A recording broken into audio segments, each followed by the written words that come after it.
성경본독 누가복음 15장 11절에서 19절 말씀 본독하겠습니다.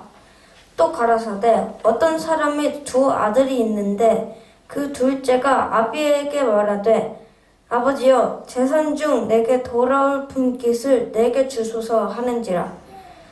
아비가 그 살림을 각각 나눠주더니였더니 그 후 며칠이 못되어 둘째 아들이 재물을 다 모아가지고 먼 나라에 가 거기서 허랑방탕하여 그 제사를 허비하더니 다 없이 한 후 그 나라에 크게 흉년이 들어 저가 비로소 궁핍한지라. 가서 그 나라의 백성 중 하나에게 붙여 사니 그가 저를 들로 보내어 돼지를 치게 하였는데 저가 돼지 먹는 쥐염 열매로 배를 채우고자 하되는 주는 자가 없느니라. 이에 스스로 돌이켜 가로되 내 아버지에게는 양식이 풍족한 품꾼이 얼마나 많은고 난 여기서 주려 죽는구나. 내가 일어나 아버지께 가서 이르기를 아버지여 내가 하늘과 아버지에게 죄를 얻었사오니 지금부터 아버지의 아들이라 일컬음을 감당치 못하겠나이다. 나를 품꾼으로 하나로 보소서 하리라 하고 아멘. 금이 환양, 비단 옷을 입고 고향으로 돌아온다. 높은 관직이 올라서 내지는 출세해서 고향 집으로 돌아온다. 금이 환양. 사실 이것은 우리 모두의 꿈입니다. 명절 때 고향 집에 돌아가서 아버지 집에 돌아가서 제가 이렇게 출세했습니다. 제가 이런 사람입니다. 자랑하고 싶어 합니다.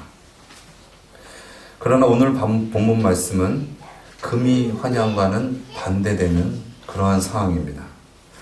아버지가 준 재산을 다 탕진하고 거지꼴이 되어서 잘 데가 없어서 돼지가 있는 돼지우리에서 살면서 돼지 치는 일을 하였는데 배가 고파서 돼지가 먹는 쥐염 열매라도 좀 배불리 먹었으면 좋겠다. 그렇게 생각하고 있는 찰나에 내가 어쩌다가 이렇게 됐지? 왜 내 삶이 이렇게 망가졌을까? 그렇게 생각하다가 아버지 집을 떠오르게 됩니다. 그리고 내가 아버지 앞에 정말 염치가 없어서 아버지의 아들로서는 내가 정말 자격이 없는 자다. 그래서 아버지에게 저는 아버지의 아들이 아닙니다. 그 대신 아버지 저 좀 살려주세요. 제가 죽을 것 같습니다. 그래서 그는 마지막 남은 그 자존심을 버리기로 결심하고 나는 죄인입니다. 나는 아버지의 아들이 아닙니다. 저를 살려주세요. 그렇게 고백하려고 아버지 집을 향하는 것이죠.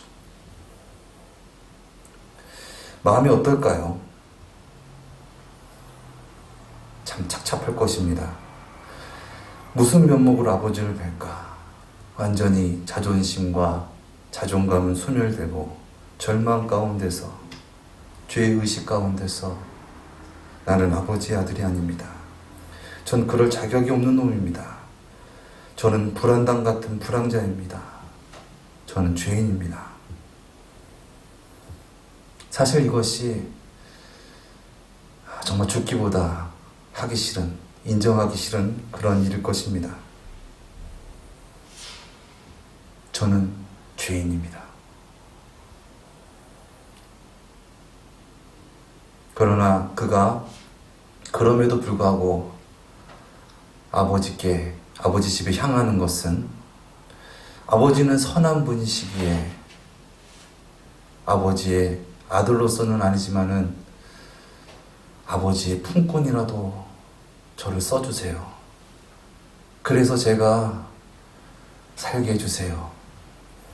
그런 부탁을 하려고 작은 기대와 소망을 가지고 완전히 망가진 모습, 자존심을 버리고 오직 살기 위해서 아버지 집을 향합니다. 왜 아들에게 이러한 생각이 들었을까? 그것은 아버지가 베풀어 주신 은혜와 사랑 때문이겠죠. 저는 이 둘째 아들의 이러한 모습이 올바른 예배자의 자세라고 생각합니다. 오늘 이 은혜에 대해서 함께 살펴보면서 은혜를 나누는 시간 갖도록 하겠습니다. 아이를 키우면서 이런 상상을 해봤습니다. 특별히 셋째 아이, 지금 돌이 막 지난 그 아이. 얼마 전까지 사실 저를 잘 인지하지 못했습니다. 제가 이 어린이집 같은데 이렇게 데리러 가면은 누구세요? 이런 식으로 이렇게 보다가 요즘에 제가 가면 되게 반겨하고 아는 사람이다. 물론 정말 아빠다라는 존재로 인지하기보다는 가만 보니까 저 사람이 그렇게 나쁜 사람은 아니네.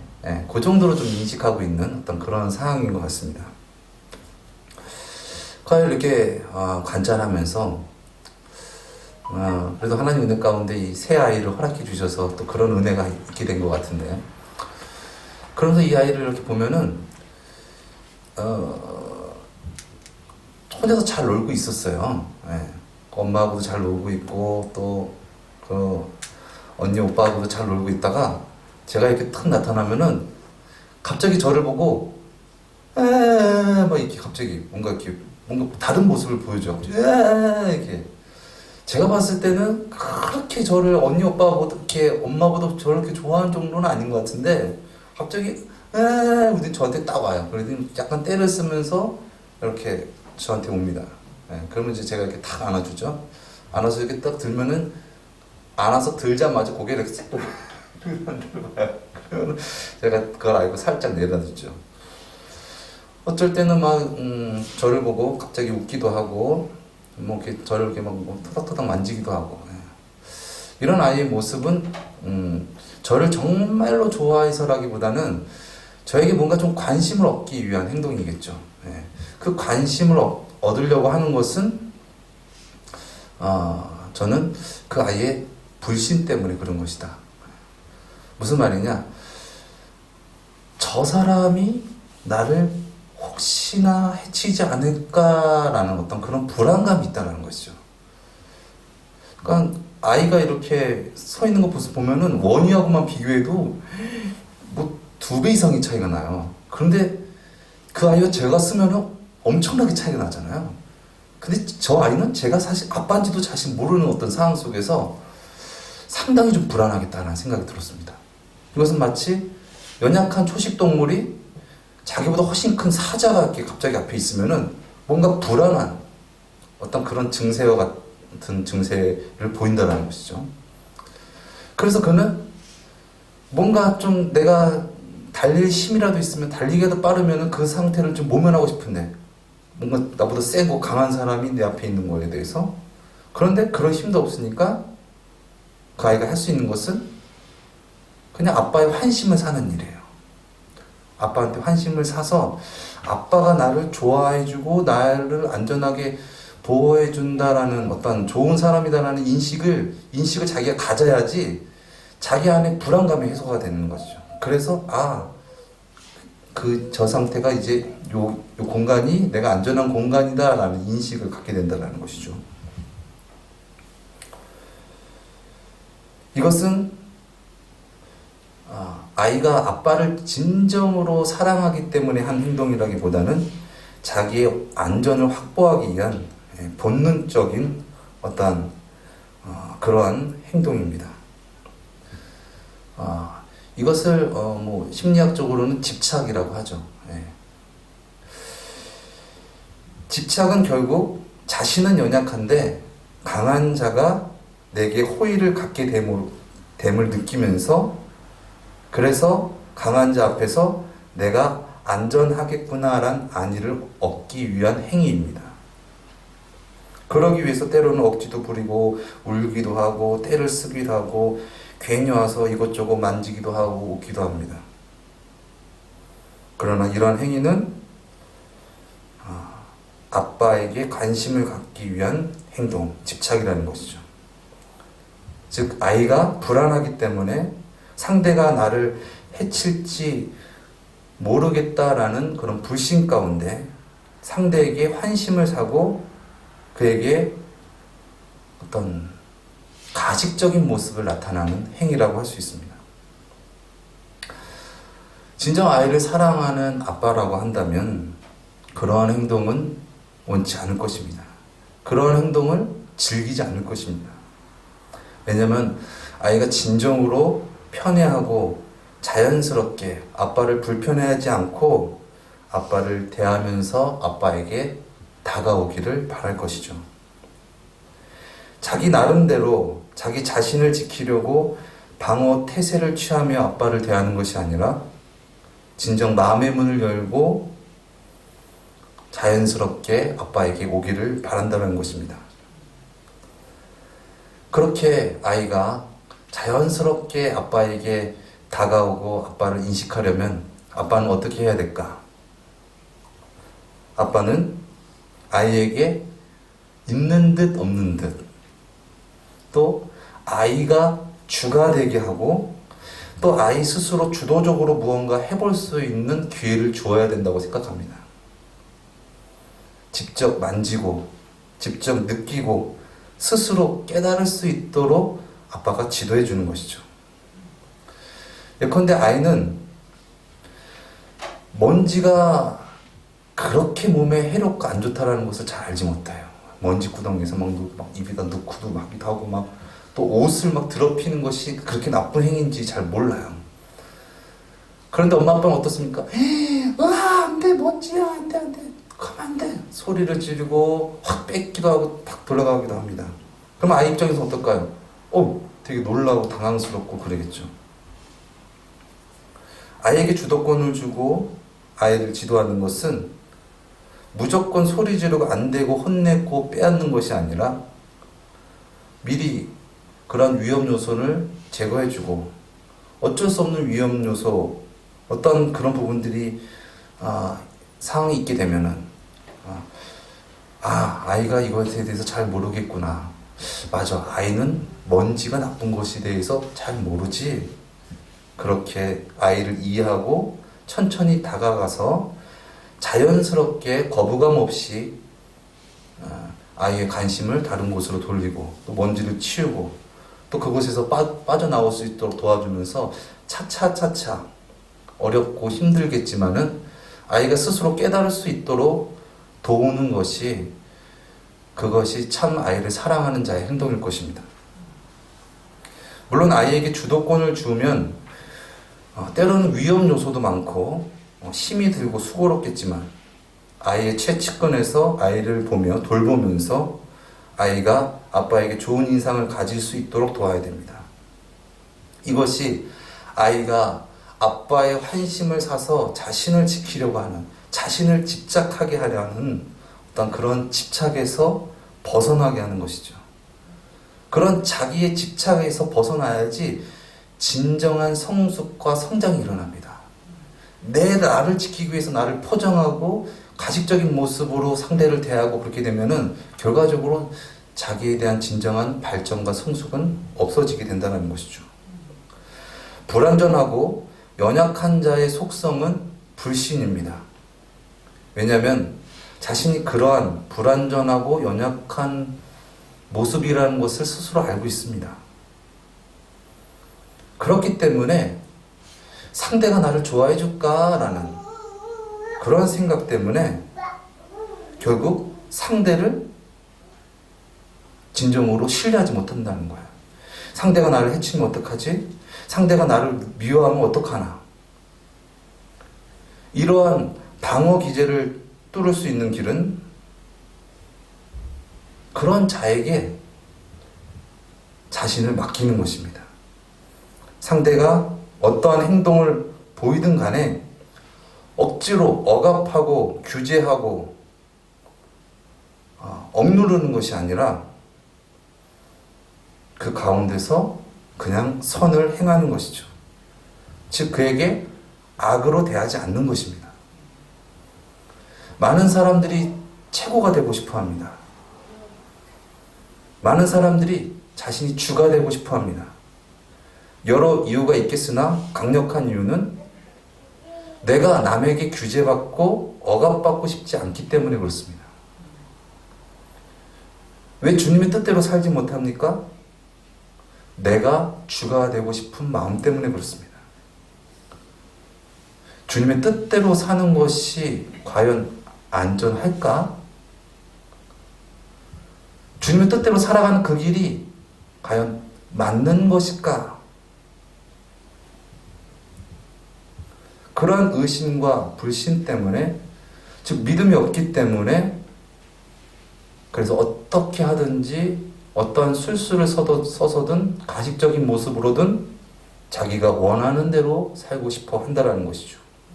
즉 내가 주가 되고 싶어 합니다.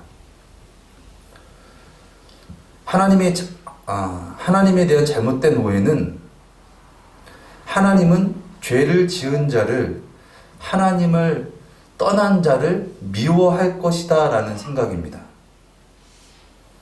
그래서 하나님을 두려워하죠. 그 두려움 때문에 하나님께 진실되게 나오지 못합니다. 외식과 과식, 가식과 형식적으로 나오나 실질적인 주도권은 내가 갖고 있습니다. 하나님을 믿는다고 하지만 하나님께 환심을 사서 하나님이 날 미워하지 않고 멸하지 않으시고, 그래서 하나님께서 나의 뜻을 이루어주기를 바랍니다.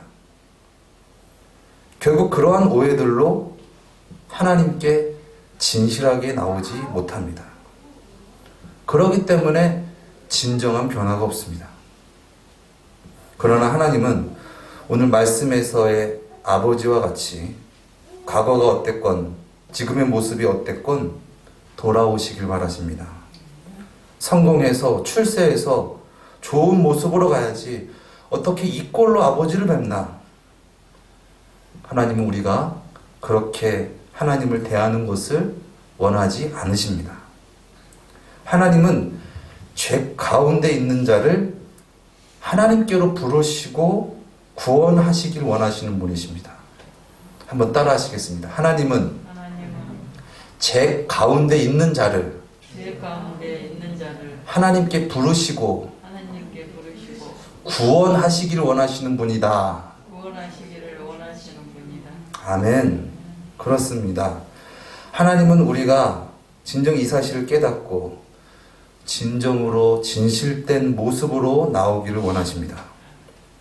그래서 하나님은 태초부터 우리 인간에게만 자유의지를 주셨습니다. 상대방에게 주도권을 주어서 때로는 죄를 지을 기회를 주는 것은 결코 쉽지 않은 일입니다. 죄는 싫습니다. 왜냐하면 나에게 피해가 오기 때문에 그렇습니다. 그러나 그러한 흔들림과 어지러움 속에 내가 흔들리지 않고 선을 행하는 것, 그것이 진정한 선이고,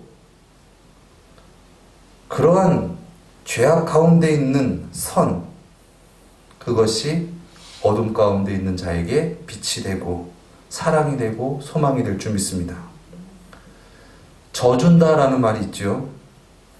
이것은 이길 수 있는 자가 져주는 것을 의미합니다. 그래서 지는 것이 이기는 거야 라는 말도 있죠. 그런데 져주는 것은 말처럼 쉬운 것이 아닙니다. 져주면 어떡하나, 지면 어떡하나, 지면 빼앗깁니다. 손해봅니다. 고생합니다. 이런 측면에서 성경의 이야기와 역사는 하나님이 져주시는 이야기입니다. 다른 말로 하면 죄를 용서하시고 죄 가운데 있는 자를 사랑하시는 하나님의 이야기와 역사. 창세기 32장에 야곱에게 져주시는 하나님의 이야기가 나옵니다. 그래서 야곱의 이름을 이스라엘로 바꿔주시죠.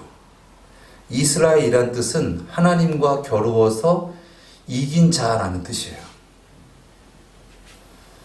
야곱은 이름처럼 속이는 자였습니다. 지독하게 말을 안 듣고 교묘한 자였습니다. 어떻게 하면 하나님의 축복을 받을 수 있을까? 수단과 방법을 가리지 않는 자였습니다. 하나님은 그러한 자에게 져주셨습니다. 결국 야곱도 형 에서에게 져줍니다. 물론 한도뼈 큰 힘줄을 하나님께서 치셔서 자신의 힘으로는 도망가지 못하기 때문에 그래서 그렇게 한 것도 있겠으나 그보다는 하나님께서 나에게 나를 져주셨는데 나도 형에게 져야겠다. 져줘야겠다. 그리고 형에게 엎드립니다.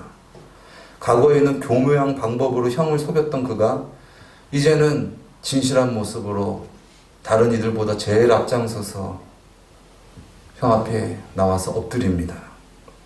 그리고 이런 말을 하죠. 형님 얼굴을 뵈니 하나님 얼굴을 뵙는 것 같습니다. 형님 하시는 대로 따르겠습니다.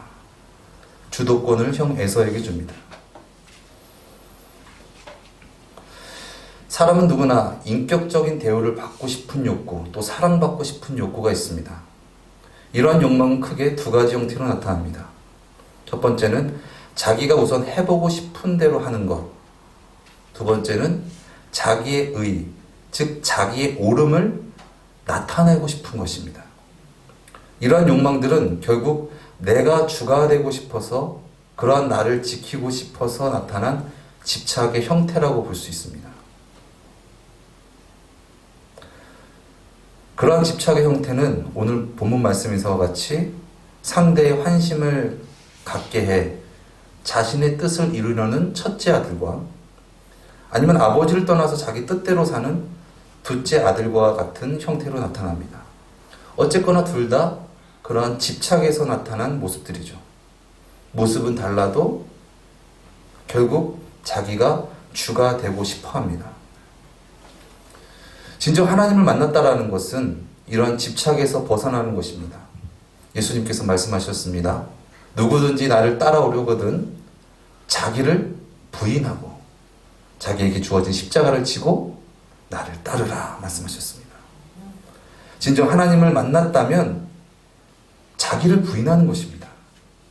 그리고 자기의 한계를 넘어서 주님을 따라 사는 것입니다. 이것이 진정 하나님이 주가 되신 자의 온전한 모습일 것입니다. 요한복음 21장 18절에 예수님께서 베드로에게 말씀하시죠. 젊어서는 내가 스스로 띠뛰고 원하는 곳으로 다녔거니와 늙어서는 내 팔을 벌리니 남이 내게 띠띠우고 원치 아니하는 곳으로 데려가리라. 이 말씀은 부활의 주님을 진정 인격적으로 만난 그리고 성령 충만을 받은 베드로가 자신이 원치 않아도 또 손해가 와도 십자가를 지고 주님을 따르게 될 것이라고 주님께서 예언한 것이죠. 그는 예수님을 3번이나 부인했습니다. 그러나 십자가에서 죽으시고 부활하신 예수님이 다시 찾아와 물으십니다. 너 나 사랑하느냐? 그때 베드로가 감격해서 말합니다. 사랑합니다. 주님 떠났더니 정말 살 수 없더라고요. 저는 주님 사랑합니다. 그때 예수님께서 내 양을 먹이라 말씀하십니다. 내 양을 먹이라 이 말씀은 무지하고 완악하고 고집센 양들이 사실 그 내막은 어떻습니까? 자기가 두려워서 자기 안에 갇혀있는 자들, 그렇게 집착하는 자들, 그런 자들에게 진정 마음의 문을 열고 깨달을 수 있도록 먹이라는 것이죠. 그런 자를 진정으로 인도할 수 있도록 치라는 것이죠. 저희 집에 키우는 고양이 한 마리가 있습니다. 이게 성전을 리모델링 할 때 그렇게 들어와가지고 제가 잡아가지고 그 당시 또 우리 가정에 어려움이 있었던 그런 터라 또 아이들이 좋아하고 또 아내가 좋아하기 때문에 그 아이를 키우는데 방도 좁고 같이 이렇게 지낼 수 있는 여력이 없고 돌볼 힘이 없으니까 그냥 지하에 있는 창고에다가 아이를 이제 가둬놓고, 어떻게 보면 큰 집에서 사는 것 같기도 한데, 아무튼 그곳에서 이제 밥을 주고 물을 주고 이렇게 키웁니다. 그래서 되도록이면 들어가서 아이를 만지고 나오고 있는데, 따로 살아서 그런 부분도 있겠지만은 많이 신경을 못 씁니다. 그래서 어떨 때 보면은 물도 떨어질 때가 있고, 밥도 떨어질 때가 있고, 그러면서 드는 생각이, 내가 진짜 고양이를 사랑하는가? 나의 유익을 위해서 고양이를 키우는 것이지, 내가 정말 이 고양이를 사랑해서 키우는 것인가? 고양이가 과연 저자가 나를 사랑한다라고 느끼고 있을까? 그런 생각이 듭니다. 지금 가족 회의를 통해서 지금 고양이를 어떻게 해야 될까 지금 생각하고 있는 상황입니다. 혹시 원하시는 분이 있으면 말씀해 주시면 감사하겠습니다. 아무튼 사랑은 집착이 아닙니다. 집착은 상대를 억압하고 힘으로 제압하려고 하죠. 그러나 진정 사랑한다면 상대에게 자유의지를 주고 그가 진정한 자유를 깨달을 수 있도록 그를 사랑하는 것입니다. 사랑하는 가운데 오래 참기도 하고 또 용서하기도 하고 이해하며 용납합니다. 이러한 것들은 하나님 속에 거한 자의 열매들입니다.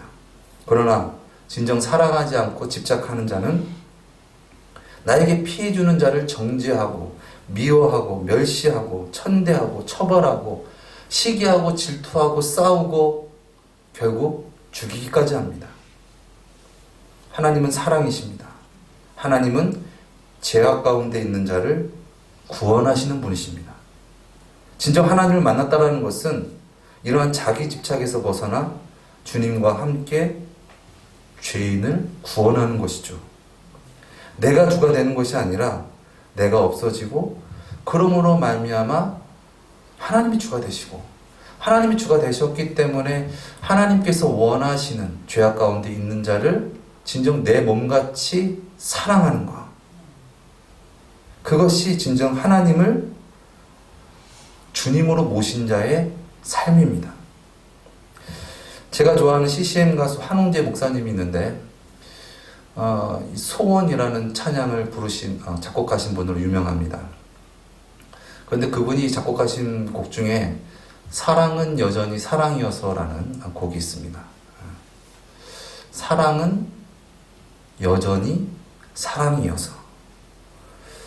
오늘 이 본문 말씀과 참 어울리는 말씀인 것 같습니다. 아버지에게 대못을 받고 집을 나가고 아버지를 떠나도 사랑은 여전히 사랑이어서.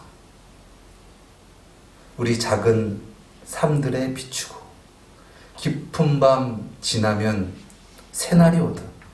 참 가사가 멋있습니다. 그 우리에게 늘 비춰주시는 이 빛이 밤인 것은 우리가 주님을 바라보지 않았기 때문에 밤이에요. 그런데 우리가 돌이키면 새날이 오듯 여기 손에 닿을 듯 가까이 손짓하지. 사랑은 상대에게 주도권을 주는 것입니다. 그렇지만은 그를 미워하지 않고 그에게 언제나 빛을 비춰주는 것이죠. 이것이 하나님의 사랑, 예수 그리스도의 십자가의 사랑입니다. 억압하고 정죄하고 미워하는 것이 아니라 진정 죄 가운데 있는 자가 돌아오길 바라는 선하신 하나님 아버지의 사랑입니다. 있는 그대로의 모습으로 와라. 진실하게 와라. 내가 너의 참 만족이고 내가 너의 참된 쉼이다.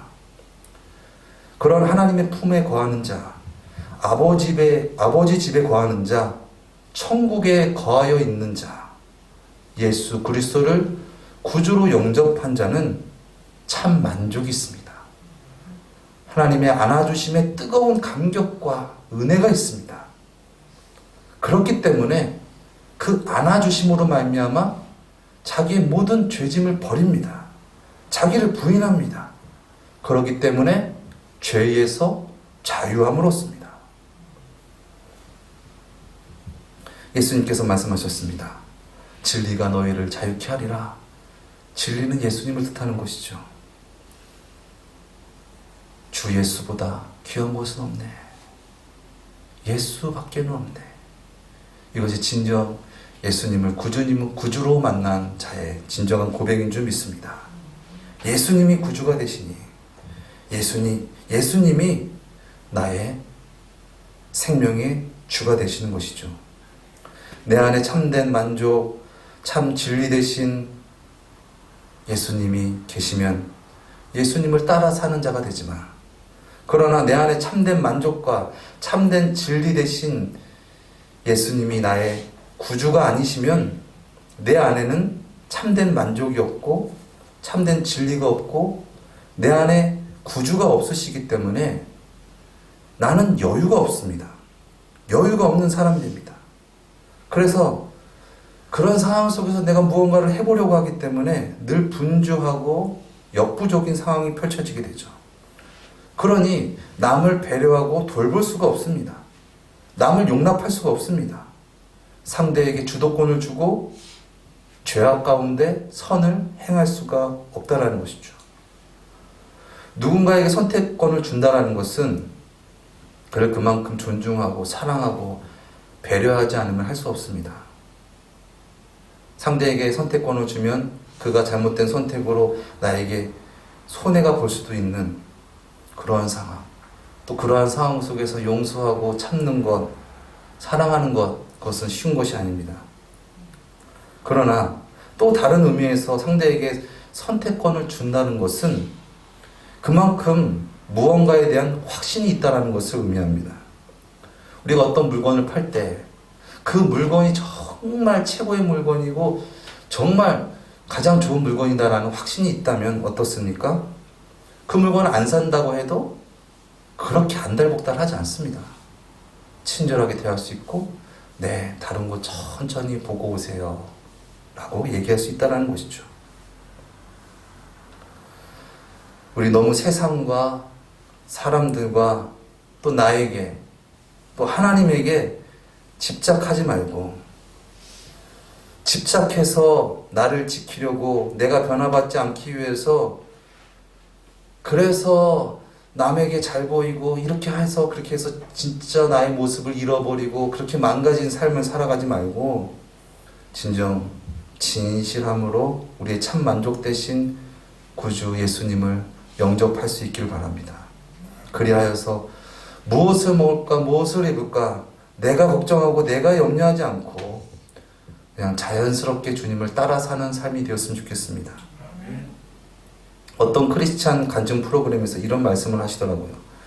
나의 자존심을 내려놓으니 물처럼 흐르게 됐습니다. 그렇습니다. 사랑은 물처럼 흐르는 것입니다. 자연스러운 것입니다. 그러나 집착은 부담스럽고 억지스러운 것입니다. 우리는 물이 흐르듯이 바람이 불듯이 자연스럽게 주님을 따라야 됩니다. 그러려면 진정 주님이 나의 만족, 나의 구원이십니다. 나의 행복이십니다. 나의 주님이십니다. 그렇게 주님을 영접하며 살아갈 때 진정 시냇가에 심은 나무가 시절을 쫓아 마르지 않는 것 같이 늘 생수 대신 주님으로 말미암아 형통한 삶이 우리 삶 가운데 나타나게 될 줄 믿습니다. 천국은 내가 원하는 곳이 아닙니다. 한번 따라 하시겠습니다. 천국은 내가 원하는 곳이 아닙니다. 내가 생각하는 곳이 아닙니다. 그것보다 훨씬 더 좋은 곳입니다. 아멘이십니까? 진정 예수님을 구주로 영접하고 예수님을 따라 살아감으로 진정한 우리의 심령 가운데 천국이 이루어지고 우리 삶 가운데 천국이 이루어지기를 예수님의 이름으로 축원드립니다. 기도하시겠습니다. 사랑의 주님, 우리를 그토록 사랑하신 십자가의 놀라우신 사랑 앞에 우리의 모든 죄짐이 끊어지게 하시고 진정 주님으로 말미암아 나를 부인하고 어떠한 상황 속에서도 주님과 함께 동행하며 천국에서 살아가길 원합니다. 우리의 삶을, 우리의 심령을 새롭게 고치시고 안아주시고 구원하여 주시옵소서. 존귀하신 예수님의 이름으로 기도드렸습니다. 아멘.